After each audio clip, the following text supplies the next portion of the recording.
my first time seeing the Eva mural in person, and it's just beautiful. The artist really captured her very well. Eva really was a larger-than-life person, and what a great tribute to Eva and her life and her continuing legacy. You're looking good, Eva.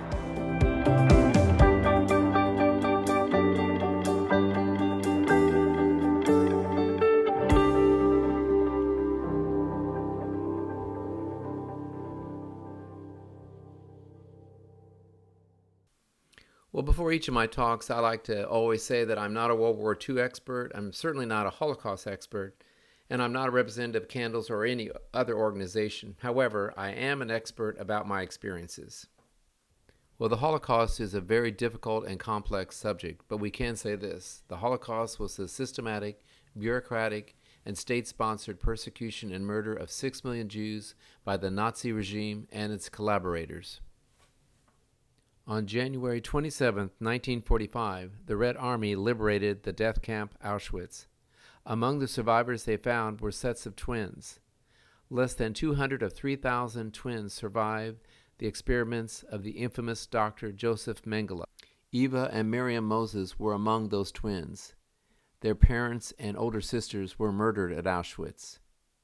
Eva and Miriam survived and eventually thrived, and Eva moved to America and eventually opened up a Holocaust Museum and became a forgiveness advocate and yearly brought people to Auschwitz to tell her story. Well, welcome to my talk. I'm here at Candles Holocaust Museum that was founded by Eva Kor. Here she spoke to thousands of students and adults, and they got to meet the very special person, Eva Moses Kor. And behind me is a photograph of what is referred to as the Death Gate, and the selection platform where Eva last saw her family. And for many people that came to Candles to hear Eva's story, this is as close as they ever have gotten, or probably ever will get, to Auschwitz. But Eva brought it alive in her talks. And so I thought this was a fitting place to start this Zoom session on International Holocaust Remembrance Day. I normally do a 90-minute talk, very intensive, at libraries and some high schools. But today I'm going to do a reduced amount of the academic part of my talk, because when I've learned that to really reach people, to help them understand the Holocaust, it needs to get down to the personal level. And that is what was so important about Eva, is hearing her own personal story. And so later in this presentation, you'll hear me interviewing, and you hear people that went on the trips with Eva to Auschwitz or Romania, and I'll share some of my stories, and we're more the personal side and what it was like to really know Eva. And I hope this means a lot to you, and it's really important to me that people remember Eva, and she is very unforgettable. Another reason for me being here at Candles Holocaust Museum in Terre Haute is I want to encourage you to come. In my previous talks, before we lost our dear Eva, I really didn't talk a whole lot about Eva in my talk. I was more about the Holocaust and then about my trips with Eva, but I would always tell people, come here and hear Eva tell her story. Well, sadly, we can't do that anymore, though you can visit with her virtually in the other part of the museum, and I'll give you a peek at that. So I would encourage you to still come to the museum. They're great exhibits. They're actually working on a new one about the Mengele twins right now. And so that's part of my purpose in coming here today, is to tell people it's definitely worth the trip to come to Indiana's only Holocaust museum. I earlier mentioned about, in order to make the Holocaust maybe a little more understandable, though it's hard to understand. The more I study it, the less I know I feel. But we need to make it more personal. And I want to give you an example of why you can get bogged down in numbers. I found this book, and with some people it's kind of a controversial book, but it's very, very thick. It's called And Every Single One Was Someone by Phil Chernovsky. And I say it's controversial because I'm going to open it up. As you go through this book, nothing changes. It's the same thing page after page. And what it is every single page is filled with the word Jew. 6 million times in this book, the word Jew. And each page has 4,800. There's 1,250 pages. And this kind of speaks to how the Nazis felt about Jews. They were the other. And there were millions of them, and they needed to be exterminated in their mindset. And so this book, after a while, you turn the page, and what you need to remember as you look this, if you ever see this book, and I'll show a close-up of this. It says here in the opening, look closer, focus on one Jew. Think of that word as one actual Jew, a relative perhaps, or a friend, maybe even yourself, a living, breathing person. And I will be showing you some pictures at Auschwitz. And one place where I noticed people actually became more upset than any place was in a part of Birkenau in the back by the last crematoriums back there. Is a place called the sauna. And that's where people were processed that weren't sent to the gas chambers, that would work there. What's called Canada, the warehouses, where they went through all the Jews' possessions, was right there near the sauna. And there is a wall there, and I'll insert a photo here. And that wall is just filled with photos that people brought with them. Many of them really, really did not know what was going to happen. They just were told they're going to be sent east, and they're going to have labor. And even if they thought the rumors were true, in their heart of hearts they were hoping that it wasn't true, and that they were going to be, even though it was going to be terrible, they could still be with their families, and they brought their family photos with them.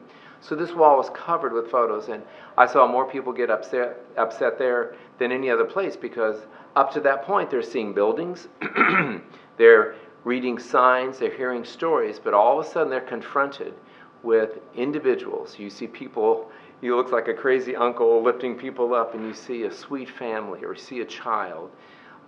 You see a wedding picture. And so it helps to become more personal than thinking of the word 6 million in reference to a people that were targeted for genocide. So I think that's another important aspect of Holocaust education is, yes, understanding all of the huge numbers that were involved, but you just can't even fathom what that really means. And so let me continue, and I'll show you a little bit of the museum. I'm not going to show you every bit of it, but I'll just give you an idea of what it is. Well, we're here in the museum where you start your walk through Eva's life. And so I am so thankful that in 2018 I was able to go to Romania to visit where her family home used to be. I got to be in the schoolroom with her, got to meet her friend Lucy, and I will show you some photos around here. But one memory I'd like to share is when I came here, and I think it was something like 2012, and I was here at Terre Haute for a conference for people that had won Lilly Endowment Teacher Creativity Award. And so one of our field trips choices was one day we could come to Candles Holocaust Museum. And so I knew in advance it was coming, so I think I went ahead and got on Netflix or somewhere and watched Forgiving Dr. Mengele. I thought that would kind of prepare me. I really didn't know much about Eva whatsoever, but I had driven past this place before and thought, I wonder what that's all about. And so I came with maybe 20 other teachers and brought my camera, of course, and took pictures of people with Eva. Someone took my picture, and then I said to Eva, well, you know, I'm a twin. And she kind of went, oh, all the twins tell me that. And then she proceeded to start kind of this dark humor, this joke between us that only she could pull it off. I said, well, Eva, there are 2 sets of twins in my family. I have a twin sister, and there's another set of twins 6 years younger, a boy and girl. And she said, oh, without batting an eye, she said, oh, Charles, Dr. Mengele would have loved you. And when I do that for my audiences, they either get like a chill or they kind of laugh, nervous laughter. And she just thought it was very hilarious. And so on our trips, I remember at Krakow I don't know if it was in the airport before we got there, but I know at one point she pulled me aside. She goes, you know, Charles, Dr. Mengele would have loved you. And it just kept coming up. And so I know she did it. I can't remember for sure when she did it on our Romania trip in 2018, but she did find the opportunity to say it. And I go, you just have to say that every time. And she just, with her impish kind of look, she had, like I said, a wicked sense of humor. And I'm sure she had jokes like that with other people, but it was kind of a special one with us, and she even dropped it in an email now and then, but that was Eva. So this is the family part of the exhibit, showing Eva's family, her sisters, and information about each of the family members. Then as you walk through the rest of the museum, you find out more background about the Nazi Party, about how ghettos were organized, and how people suffered and died there. There are some artifacts that are in the museum. There is a small amount about Mengele, but that is changing. There's a new exhibit being done right now. And then you learn about Eva and her road to forgiveness. It's a great museum, and I really highly suggest you visit. Well, when you come to Candles, what's great is Dimensions in Testimony is a project of the Shoah Foundation at USC, and Eva flew out to California and for several days was asked thousands of questions with lights all around her, and she's waiting for you to talk to her. So let me ask her a question or two. Good morning, Eva. Good morning. How are you feeling today? I'm fine, thank you. How are you? I'm doing pretty well. It's so good to see you. Thank you. Was it fun being a twin? Just being a twin, in my opinion, is a tremendously big fun because people inadvertently, automatically always want to compare who is who. Have these fun games if they can guess or they cannot. So it immediately becomes a fun activity. And then, of course, in schools, we could fool the teachers, and we have taken a lot of advantage of being twins. And then when we got to be older, we also used it against boyfriends who had too many hands. What was Dr. Mengele like? Mengele was very pleasant looking. He had a gorgeous face, a movie star face, and very pleasant actually. He was maybe 5'9", dark hair, dark eyes, and the eyes were the focus. That when I looked into his eyes, I could see nothing but evil.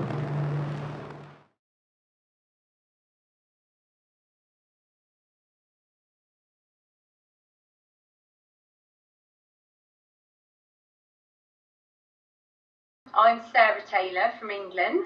On the first time that I met Eva was on the 2015 trip, which was also happened to be the 70th year of liberation of Auschwitz. I remember getting to Krakow, and then obviously the first time that I really saw Eva was on our coach trip. You know, we were very fortunate that she happened to be on our coach as we took about an hour's journey down to Auschwitz.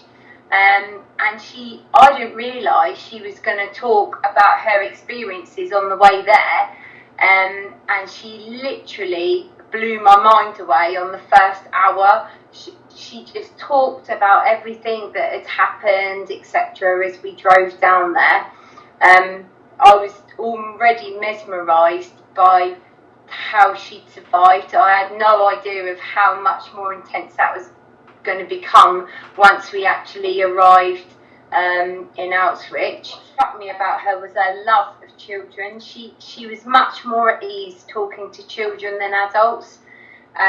Not that she wasn't at ease talking to adults, but she loved, you could see the love coming out of her when she was speaking to children. And I remember my son actually, who was on the trip, saying to Eva, he asked him, they'd been having a conversation, a few of them, and she said to him, could you forgive?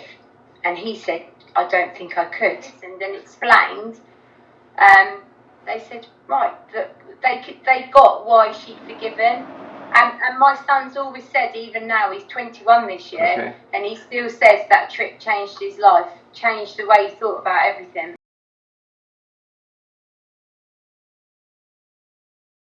So I often find myself reflecting on that trip and just Eva in general and the power of forgiveness. And I think about her most often when there's something heavy in my soul and I'm going, what is that anger? What am I holding on to?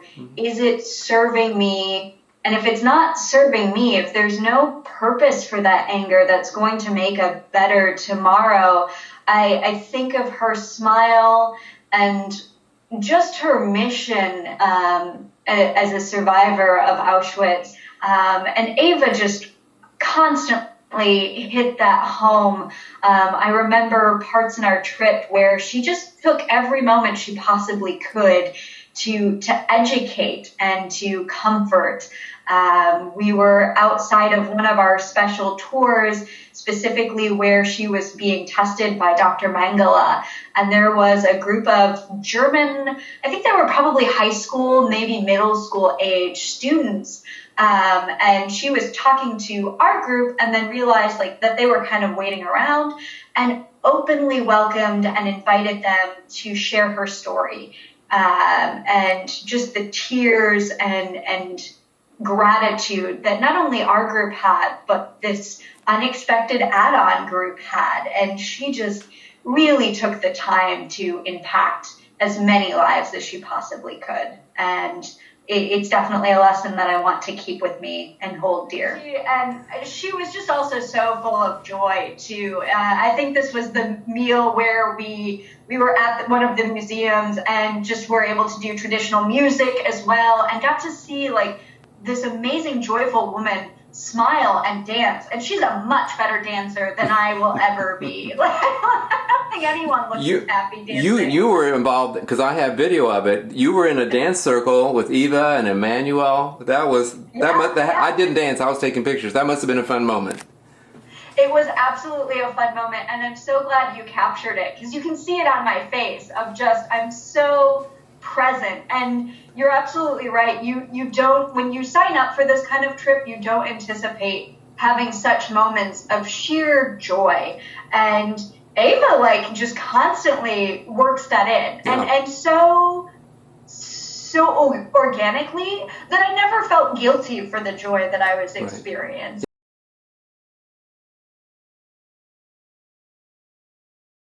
On one of the trips, I noticed that Eva was struggling a little bit getting herself some coffee at the hotel in the morning.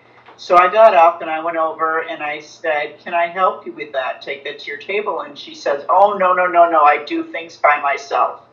And at first I was taken back a little bit at that, but the more I've thought about that, it just really sort of represents her whole emphasis on perseverance and doing things herself and not giving up and just struggling through and doing things even though they're difficult. And that really resonated with me, and I really learned a lot from her in that moment. So what did your students think about her? She has this really great connection with children. She would tell them point blank, I don't like boys who wear their pants below their belt and, they're sagging down the hall and all that kind of thing. And they would look at her and nod and grin and agree and just be very respectful. And, she really gave them some things to think about.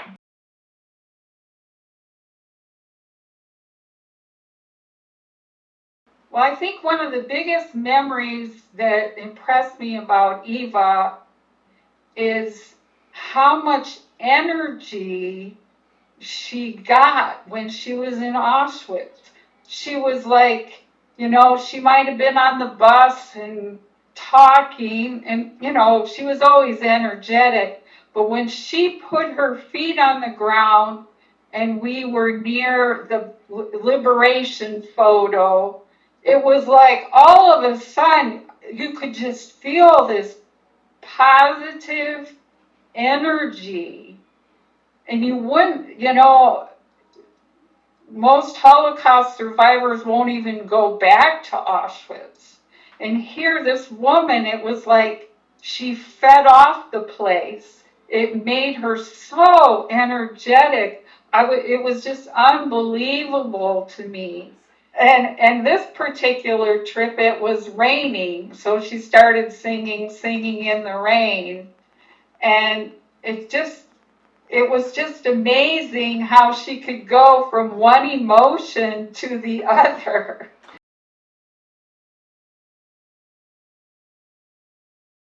And it was in Cluj, Romania one night. Our group was out to dinner, and I got my name changed that night to Steve. It happened because Eva's nurse at that time was Katie, and she kept calling me Steve, and I kept answering her, and I really didn't know that she was calling me Steve, apparently. And at that dinner one night, she was corrected that my name was Tim and not Steve. But ever since then, that dinner, everybody that's been on that trip kind of knows me as Steve, or sometimes Tim/Steve. It even carried on to June of 2019 when I sponsored the showing of the Eva's documentary. It was a great day that day. It was really special, and Eva was able to make it, and we had Ted Green along there that day, and Eva referred to me as Steve kind of jokingly that day, and Ted wasn't on the Romania trip, and he questioned if Eva knew my name was Tim and not Steve, and Eva said, well, he looks like a Steve. And so that's my story about traveling with Eva. I got my name changed to Steve.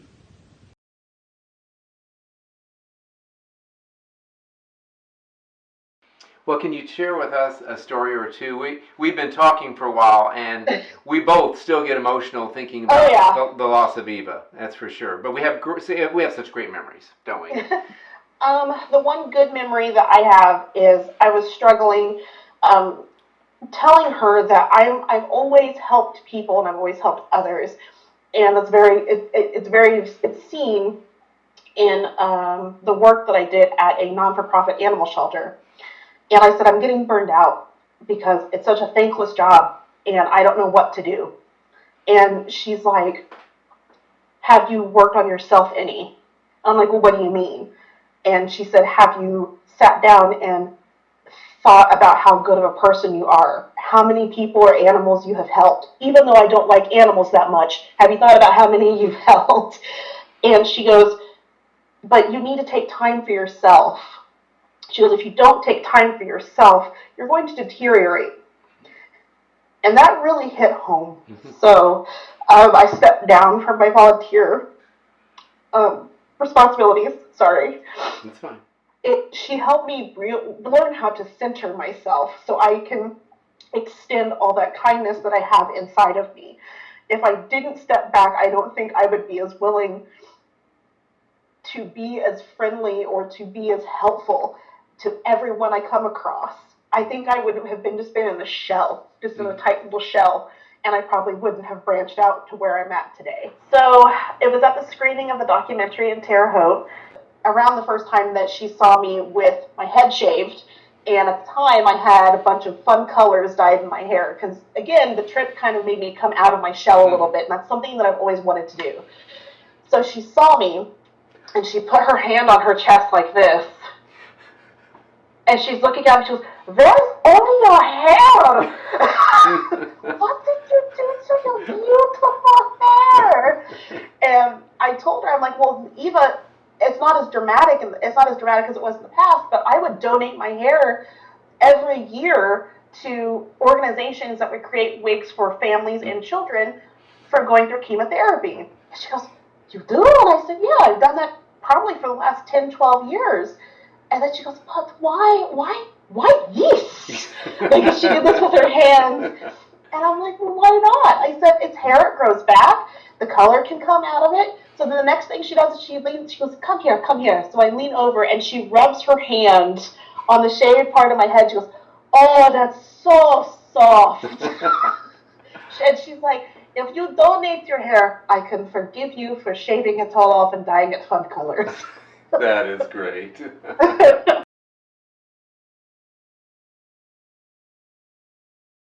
Of all the people that I'm interviewing for my talk, you are the only one that actually was a volunteer at Candles. Could you tell us a little bit about what you did there? Yes, I was a volunteer at Candles, and I loved it. It was probably the best job I ever had in my whole life.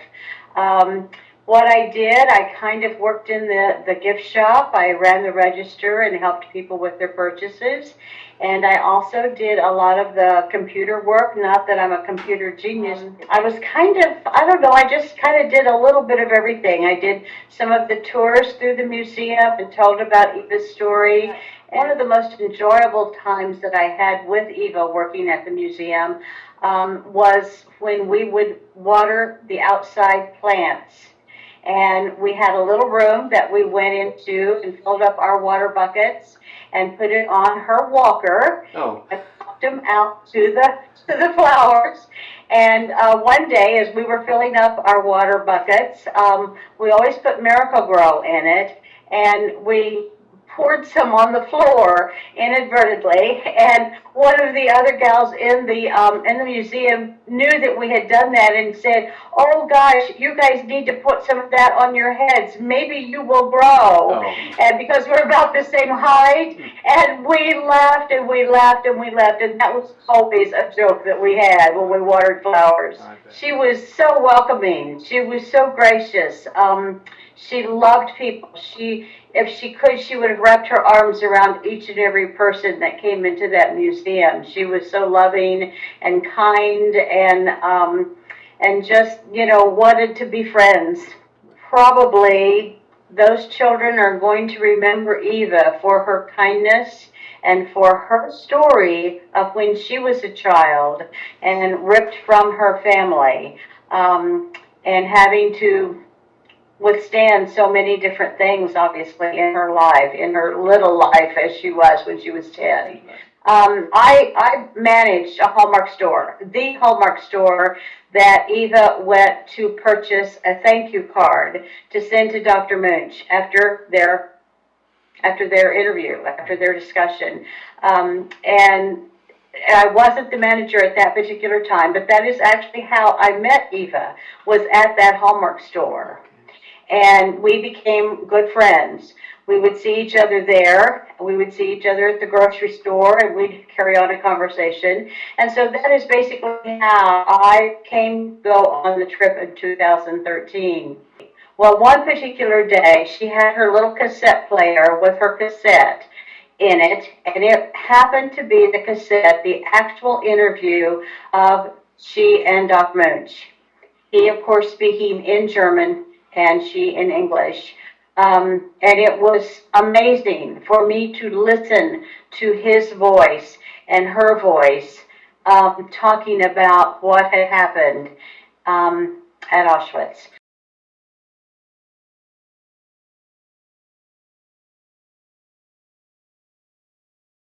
My name is Michael Verler. I'm the grandson of Dr. Ottmar Freiherr von Verschür, the professor of Dr. Mengele. So I met Eva first in Warsaw, 1989. I remember a special situation in the bus. We went from Warsaw to Auschwitz. It was she was managing the things they had. She had to organize for the whole group, and the bus was driving on the motorway, on the speedway from Warsaw to Auschwitz, and the bus driver had to stop very suddenly, and she fall down like a tree. And I remember her face. She was without any motion in this moment. She stood up. Everybody was in sorrow. She had any pain or something hurted, but she stood up and made her job. Oh, so she acted like it wasn't a big deal. Yeah. Oh. That was Eva. Oh, yes. It is a story that connects us, Charles, you and me, because I had been in the Nuremberg trial and in the Lüneburg trial with Oskar Gröning. Oskar Gröning was the man who was the accountant of Auschwitz, and his job was to collect all the money and things the victims brought with them to the concentration camp.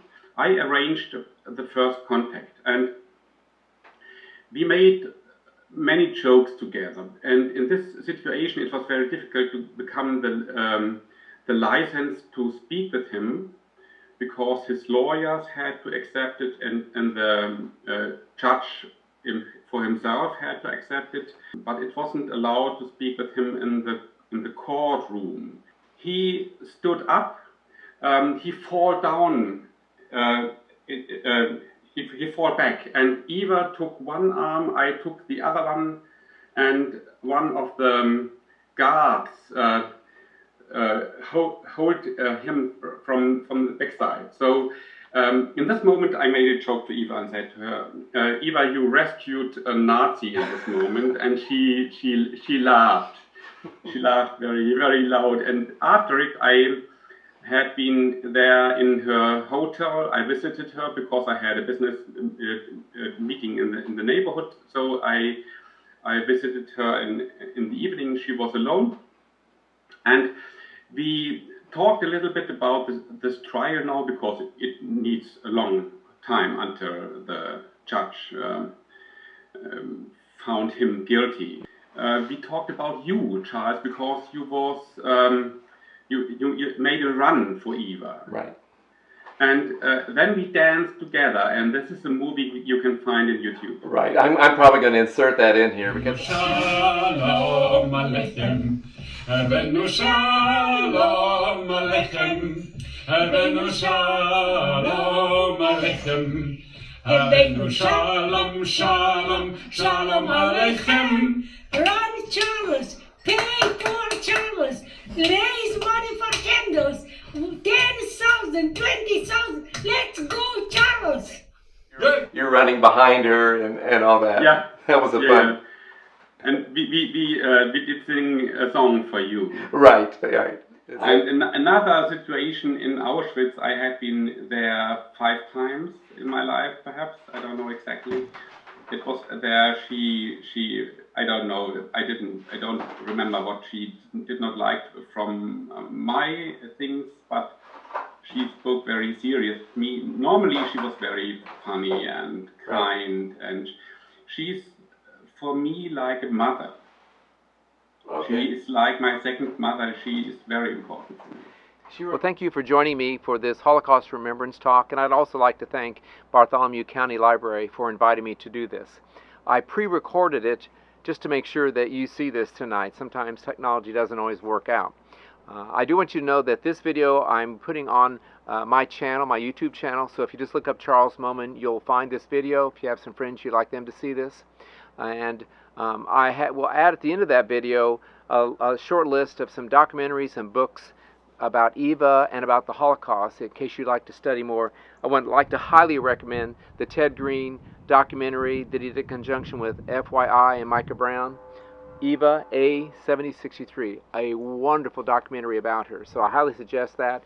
You may be able to find that online, maybe on Amazon Prime and some other places. Go search or look up Eva A7063 and get yourself a copy of this. And they're also available at Candles Holocaust Museum.